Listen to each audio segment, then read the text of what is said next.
बच्चों, आज की कहानी है नाश्ते में तेरे हाथ के पोहे बना देना। दोस्तों, कहानी शुरू करने से पहले अगर हमारे चैनल को सब्सक्राइब नहीं किया हो तो कर लीजिए ताकि आपके पास पहुंचे हर रोज नया वीडियो।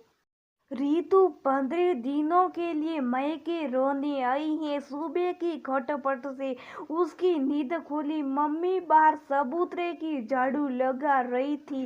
पेड़ों के सूखे पत्ते झरने से वहाँ कचरा फैल गया था। अभी पापा भी नहीं उठे थे। वो झट से उठी और रसोई में जाकर चाय बना लाई। मम्मी पापा आइए, चाय तैयार है, उसने आवाज दी।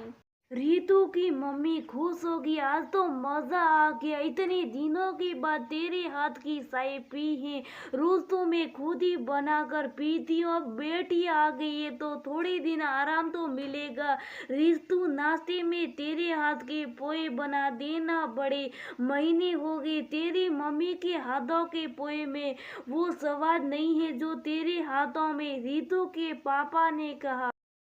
जी पापा, आप नहाकर आइए, तब तक पोहे तैयार हो जाएंगे। रीतू खुशी खुशी पोहे की तैयारी में जुट गई। साथ में तीनों ने नाश्ता किया। मम्मी अपने रसोई का क्या हाल बना रखा है। डिब्बे कुछ भरे हुए, कुछ खाली, ढंग से जमे हुए भी नहीं है। रीतू, अब मुझसे ज्यादा सार संभाल नहीं होती है, 2 वक्त का खाना बना लो। वही बहुत है, रीतू की मम्मी ने हाबेते हुए कहा। रीतू ने पूरे डिब्बों को फैला लिया, उनमें सामान भरकर सही तरीके से रखा।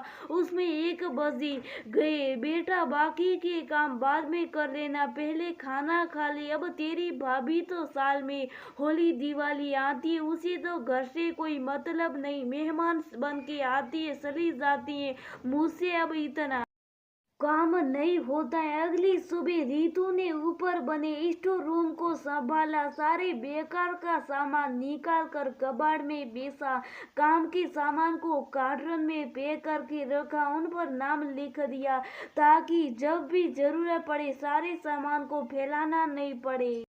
दूसरे दिन उसने घर की सीढ़ियों के सारे जाले हटाने, बाहर बरामदे और शो की सफाई करी। दोनों बड़े बॉक्सों का सामान संभाला, ज्यादा बिस्तर निकले हुए थे, उन्हें अंदर जमाया। अलमारी में जगह करी क्योंकि दिवाली बाद सर्दी आने वाली थी। मम्मी पापा के गर्म कपड़े अलमारी में जमा दिए। मम्मी की कोट साड़ियां अंदर बक्से में रख दी जो गर्मी में निकालेगी।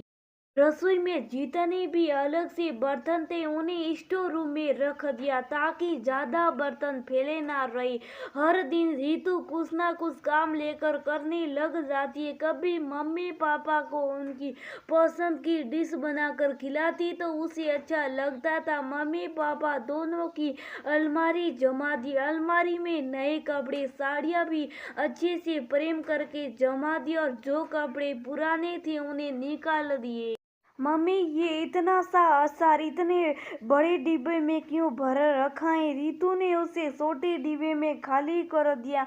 मम्मी के साथ बाजार जाकर जरूरी चीजें खरीद ली। मम्मी के ब्लाउज के हुक तुरपाई कर दी जो उधेड़ गई थी। रीतू ने 15 दिन रहकर घर को चमका दिया। एक दिन अचार के लिए घेरिया लाकर अचार बनाने में मदद कर दी, जिसमें से कुछ अचार भाई के लिए ले जाना था, कुछ अचार मम्मी के लिए और कुछ वो ले जाना था। रीतू का भाई भी उसी के शहर में रहता है पर वो छुट्टियों में बाहर घूमने गए, इस कारण नहीं आ सके। वैसे भी रीतू जब भी मायके आती हैं भाई भाभी साथ में रहने को नहीं आते हैं।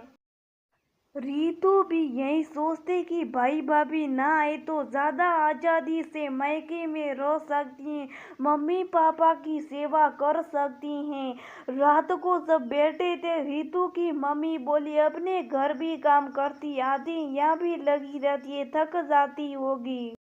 नहीं मम्मी, यहाँ बिल्कुल थकान नहीं आती है। अपने और पापा ने जो मेरे लिए किया उसके आगे तो ये काम कुछ भी नहीं है। मैं तो अपने आप को धन्य समझती हूँ कि मैं इतना कर पाती हूँ, मुझे भी करना चाहिए। अब इस उम्र में तो मेरे मम्मी पापा को थोड़ा सा आराम करवा दूँ। सास ससुर की सेवा तो जिंदगी भर करनी है, ससुराल में भी काम करना है, पर अपने मम्मी पापा के प्रति भी बेटी का कोई फर्ज बनता है। सबसे रितु के पापा बेटी यहाँ मायके आकर कब बैठती हैं, यहाँ भी किसी ना किसी काम में लगी रहती हैं। हर साल दिवाली के पहले आती और सारी सफाइयां कर जाती है। आज भी इस घर से जुड़ी हुई है। 15 दिनों के बाद रितु ने विदा ली और वो अपने ससुराल चली गई। वहां जाकर फिर से उन्हीं रोजमर्रा के कामों में लग गई।